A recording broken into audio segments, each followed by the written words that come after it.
तर मित्रांनो, आपण गेल्या 2 व्हिडिओमध्ये लेक लाडकी या योजनेची सर्व माहिती घेतली आहे. त्याची उद्दिष्ट असतील, त्याची पात्रता असेल, त्याचे मिळणारे टप्पे असतील, हे सर्व गोष्टी पाहिली. मग आता प्रश्न पडतो की जो ॲप्लिकेशन फॉर्म आहे किंवा जो अर्ज आहे तो कशा पद्धतीने भरायचा, तो कशा पद्धतीने भरायचा ते आपण या व्हिडिओच्या माध्यमातून पाहणार आहोत. चला तर मग आता आपण लाईव्ह तो तुम्हाला मी फॉर्म दाखवतो, पीडीएफ फॉर्म, आणि तो कसा भरायचा हे देखील दाखवतो. आणि तो तुम्हाला पीडीएफ फॉर्मचा पाहिजे असेल तर आमचं या व्हिडिओच्या डिस्क्रिप्शनमध्ये आमचा इंस्टाग्राम आयडी दिलेला आहे, त्याच्यावर तुम्ही मेसेज DM करू शकता. मी तुम्हाला त्या ठिकाणी जो आहे तो पीडीएफ फॉर्मॅटमध्ये तुम्हाला ते ॲप्लिकेशन जे आहे ते तुम्हाला पाठवलं जाईल. त्याची तुम्ही प्रिंट काढू शकता आणि ते भरून तुम्ही तुमच्या जवळच्या अंगणवाडिका सेविका जे आहेत किंवा अंगणवाडी सेविका जे आहेत त्यांच्याकडे तुम्ही देऊ शकता. चला तर मग आता आपण लाईव्ह पाहूया की काय काय त्याच्यामध्ये पॉइंट्स किंवा मुद्दे या फॉर्ममध्ये असतात. चला तर मग सुरू करूया.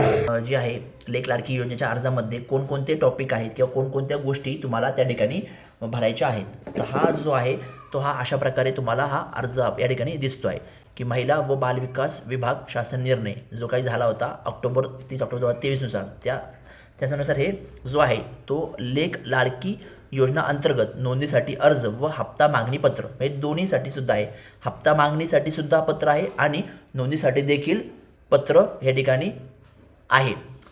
तर इथं पहिला हप्ता, दुसरा हप्ता, तिसरा हप्ता, चौथा हप्ता, 5वा हप्ता, जे काही 5 हप्ते आपण पाहिले त्या 5ही हप्त्यांची कशा प्रकारे मागणी केली जाते हे सर्व आपल्या याच्यामध्ये दिसते. इथे लिहिलेलं आहे की स्टारच्या ठिकाणी आहे ती माहिती काय आहे तर अनिवार्य आहे. त्या ठिकाणी आपण पहिल्या ठिकाणी पाहतोय की वैयक्तिक माहिती जी आहे, वैयक्तिक माहिती काय आहे ते आपण इथे ठिकाणी लिहायचे. पहिला पॉईंट आहे लाभार्थी तपशील, पहिले अपत्य, दुसरे अपत्य, जुळे अपत्य, जे काय आहे त्याच्यावर तुम्हाला या ठिकाणी टिकमार्क करायची आहे याच्यावरती. त्यानंतर इथं पहिला पॉईंट आहे लाभार्थीचे नाव, तेव्हा जे काही लाभार्थीचं नाव आहे म्हणजे ज्या मुलीसाठी तुम्ही ही योजना घेत आहात त्या मुलीचं या ठिकाणी नाव लिहायचं आहे. त्यानंतर तिचं जे आहे ते आधार कार्ड नंबर या ठिकाणी आपल्याला लिहायचा आहे. त्यानंतर तिसरा पॉईंट जो आहे ते लाभार्थी जे आहे त्यांच्या पालकांचे आई वडील यांचे नाव, तेव्हा आई किंवा वडिलांचं जे काय आहे ते इथं नाव लिहायचं आहे. त्यानंतर त्यांचा आधार कार्ड नंबर लिहायचा आहे. भ्रमणध्वनी क्रमांक म्हणजेच मोबाईल नंबर तुम्हाला या ठिकाणी लिहायचा आहे. त्यानंतर लिहिले बघा इथं ईमेल ID, जर त्यांचा ईमेल ID असेल तर तो देखील त्यांनी या ठिकाणी लिहायचा आहे. पुढचा सध्याचा निवासाचा पत्ता जो आहे त्या ठिकाणी तुम्हाला लिहायचा आहे. घर असेल, इमारत असेल, सदनिका क्रमांक असेल, त्यानंतर रोड, रस्ता, लाईन, म्हणजे डिटेलमध्ये तुम्हाला पत्ता लिहायचा आहे. क्षेत्र म्हणजे लोकेशन, त्यानंतर गाव आणि शहराचे नाव, म्हणजे जे काही शहर असेल तुमचं, जे काही गावाचं नाव असेल ते गावाचं नाव तुम्हाला या ठिकाणी लिहायचं आहे. त्यानंतर पोस्ट ऑफिस कोणतं आहे तुम्हाला ते देखील तुम्हाला या ठिकाणी लिहायचं आहे. त्यानंतर जे आहे ते तालुका कोणता आहे तुमचा तो या ठिकाणी लिहायचा आहे. त्यानंतर जिल्हा कोणता आहे, पुणे आहे, नाशिक आहे, औरंगाबाद आहे, तर ते तुम्हाला या ठिकाणी लिहायचं आहे. त्यानंतर पिनकोड, जो काही तुमच्या गावाचा पिनकोड असेल किंवा वाडीचा पिनकोड असेल तो तुम्हाला या ठिकाणी लिहायचा आहे. त्यानंतर तिसरा पॉईंट आहे भ्रमणध्वनी क्रमांक, तर इथं तुम्हाला काय करायचं आहे भ्रमणध्वनी क्रमांक लिहायचा आहे, म्हणजेच मोबाईल नंबर तुम्हाला या ठिकाणी लिहायचा आहे. नंतर लिहिलं या योजनेच्या लाभासाठी फॉर्म भरतेवेळी असलेल्या जिवंत अपत्यांची संख्या, म्हणजे फॉर्म भरतेवेळी किती अपत्य तुम्हाला आहे, म्हणजे समजा तुम्ही मुलीसाठी भरताय पण तुम्हाला अपत्य किती आहेत, मुलगी सोडून 1 अपत्य 2 अपत्य सगळ्या अपत्याची संख्या तुम्हाला इथं या ठिकाणी लिहायची आहे. त्यानंतर पुढचं लिहाय ते अर्ज करते आहे पहिल्या अपत्यासाठी, त्यानंतर दुसऱ्या अपत्यासाठी, जुळ्या अपत्यांसाठी, तर कोणत्या अपत्यासाठी तुम्ही हा अर्ज करत आहात जे आहे ते या ठिकाणी तुम्हाला या पॉईंटमध्ये नमूद करायचं आहे. तर टीप काय दिली बघा, पहिल्या हप्त्यासाठी व तिसऱ्या हप्त्यासाठी व दुसऱ्या हप्त्यासाठी अर्ज करीत असल्यास कुटुंब नियोजन प्रमाणपत्र सादर करणं अनिवार्य आहे. हे देखील आपण मागाशी व्हिडिओमध्ये पाहिलं की हे कशाप्रकारे तुम्हाला या गोष्टी लागणार आहेत. त्यानंतर 6वा पॉईंट आहे तो बँक खाते तपशील, सोबतचे नाव, खाते क्रमांक व बँकेचं नाव दाखवणारी पासबुक प्रत जोडावी लागेल. तर या ठिकाणी जे आहे ते तुम्हाला बँकेचा तुमचा खाते नंबर लिहायचा आहे. त्यानंतर इथे लिहिलेलं आहे की बँक IFSC कोड क्रमांक, त्या ठिकाणी खाते क्रमांक लिहिल्यानंतर तुम्हाला IFSC कोड या ठिकाणी लिहायचा आहे. त्यानंतर बँक शाखेचे नाव, बँकेची शाखा कोणती आहे इथे बँकेच्या पुस्तकावर देखील तुम्हाला हे भेटणार आहे की बँकेचं शाखेचं नाव कोणतं आहे ते. बँक खाते आधार कार्डशी संलग्न आहे किंवा नाही, बँकेचं जे आहे ते आधार कार्ड मोस्टली आता सगळ्याकडंच लिंक असतं, पण तुमचं ते देखील या ठिकाणी लिंक झालेलं पाहिजे. त्यानंतर याचं पुढचं पेज आहे ते बघा. या ठिकाणी लेक लाडकी योजनेच्या कोणत्या टप्प्याच्या लाभासाठी अर्ज केला आहे. तर आपण पाहिलं की याचं 5 टप्पे आहेत. ते 5 टप्पे कोणते हे आपण तुम्हाला मागे व्हिडिओमध्ये सांगितलं आहे. तो व्हिडिओ तुम्ही पाहिला असेल तर या व्हिडिओच्या डिस्क्रिप्शनमध्ये तुम्हाला तो व्हिडिओची लिंक मिळून जाईल. तर तुम्ही पहिल्या हप्त्यासाठी करताय का दुसऱ्या हप्त्यासाठी का तिसऱ्या हप्त्यासाठी हे त्याच्याबरोबर तुम्ही टिक करणं गरजेचं आहे. नंतर इतर 8 क्रमांक आहे की मी याद्वारे प्रमाणित करते की वरीलप्रमाणे नमूद केलेली सर्व माहिती सत्य, परिपूर्ण आणि अचूक आहे व माहिती खोटी आढळून आल्यास त्यास मी स्वतः सर्वस्वी जबाबदार आहे. या ठिकाणी तुमचं हे डिक्लेरेशनचं तुमचं एक या ठिकाणी वाक्य आहे की दिलेली माहिती ही सर्व खरी आहे. तर या ठिकाणी तिथं बघा लाभार्थी पालक स्वाक्षरी डाव्या हाताचा अंगठा निशाणी. जर इथं आहे की लाभार्थी किंवा पालकांनी सही करू शकतात किंवा त्यांच्या डाव्या हाताची निशाणी. जर ते साक्षर नसतील तर त्यांचा डाव्या हाताचा अंगठाची निशाणी देखील चालू शकते. आता या ठिकाणी आपण लिहिलेले आहे बघा अर्जासोबत जोडायची कागदपत्रे. तर पहिलं कागदपत्र आहे लाभार्थीचा जन्माचा दाखला. लाभार्थीचा जन्माचं काय करणार आहे दाखला या ठिकाणी लागणार आहे. त्यानंतर कुटुंबाचे वार्षिक उत्पन्न 1 लाखापेक्षा जास्त नसल्याबाबत तहसीलदार किंवा सक्षम अधिकारी यांचा दाखला.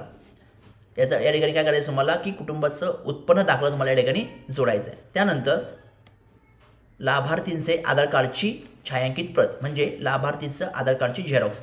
पुढे त्यांनी म्हटले की प्रथम लाभावेळी ही अट शिथिल राहील. म्हणजे पहिले जे हप्ता आहे त्या पहिल्या हप्त्यावेळेस मुलीचं वय कमी असतं त्यामुळे इथं ती थोडीशी अट शिथिल करण्यात आलेली आहे. त्यानंतर पालकांचे आधार कार्डची छायांकित प्रत म्हणजे पालकांच्या आधार कार्डची झेरॉक्स तुम्हाला याच्यामध्ये जोडायची आहे. त्यानंतर बँकेच्या पासबुकच्या पहिल्या पानाची छायांकित प्रत. तर तुमचं जे काय बँक पासबुक आहे त्याच्या पहिल्या पानाची तुम्हाला झेरॉक्स जोडायची आहे. ज्याच्यावर तुमचे बँक डिटेल्स सर्व असतात, नाव असतं, account number, IFSC code, branch code हे सर्व त्या ठिकाणी पहिल्या पुस्तकावर तुम्हाला पहिल्या पानावर मिळतं. त्यानंतर रेशन कार्ड जे आहे ते तुम्हाला त्याची झेरॉक्स जोडायची आहे. ते पिवळे असो किंवा केशरी याची तुम्हाला झेरॉक्स या ठिकाणी जोडायची आहे. त्याचं 7वं आहे मतदान ओळखपत्र छायांकित प्रत. जे आहे ते वोटिंग कार्डची छायांकित प्रत म्हणजे वोटिंग कार्डचं झेरॉक्स तुम्हाला जोडायची आहे. आणि त्याने त्याचे पॉईंट म्हटलेलं आहे की शेवटच्या लाभाकरिता 18 वर्ष पूर्ण झाल्यानंतर मुलीचे मतदार यादीत नाव असल्याचा दाखला देखील या ठिकाणी त्यांना द्यायचा आहे.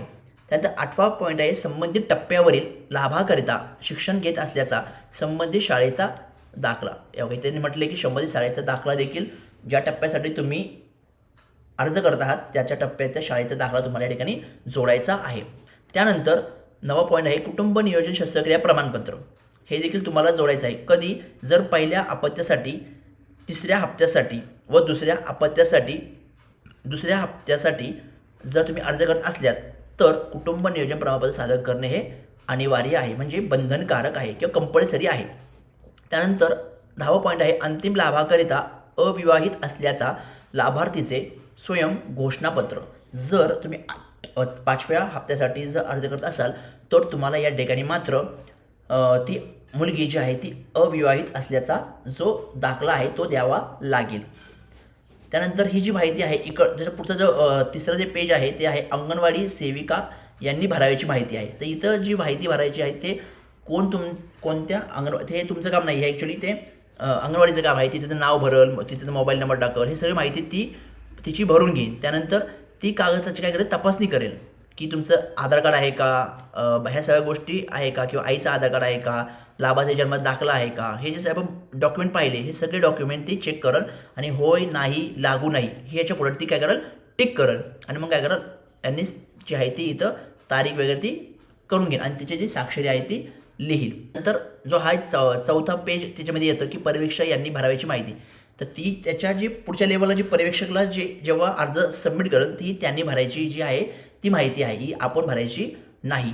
आपण पहिलं आणि दुसरं पेज भरायचं आहे. तिसरं 4थं पेज हे आपल्यासाठी नाही आहे तर हे त्यांच्यासाठी आहे. आपण ज्यांना अर्ज सबमिट करतो किंवा ह्या शासनाच्या अधिकाऱ्यांसाठी जो आहे तो हा पुढचा जो आहे तो अर्जाचा पाठ त्यांना लागू होतो. आणि इथं शेवटी लिहिलं बघा येथून कापून काढा. तर इथं लाभार्थींना अंगणवाडी सेविका यांनी द्यायची पोचपावती आहे. म्हणजे जे काय पोचपावती जी आहे ती पोचपावती यांनी ही द्यायची आहे. त्यामुळे पहिला हप्ता, दुसरा हप्ता, तिसरा हप्ता जे टिक करून ज्यांनी कोणी अंगणवाडी सेविकांनी तुमचं काम घेतलं आहे किंवा तुमचं प्रोसेस ती करत आहे तर त्यांनी या ठिकाणी त्यांचं नाव लिहिणं गरजेचं आहे. त्यानंतर कोड नंबर लिहिणं गरजेचं आहे. त्यानंतर शहराचे नाव, तालुका, ह्या सर्व गोष्टी त्याने लिहून जी आहे ती ही तुम्हाला पोचपावती त्यांच्याकडून दिली जाईल.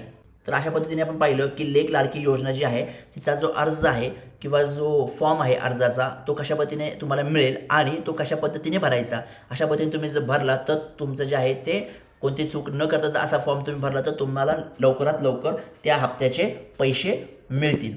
तर असेच नवीन नवीन अपडेट जाणून घेण्यासाठी आमच्या चॅनलला सबस्क्राईब करा आणि बेल आयकॉन दाबायला विसरू नका.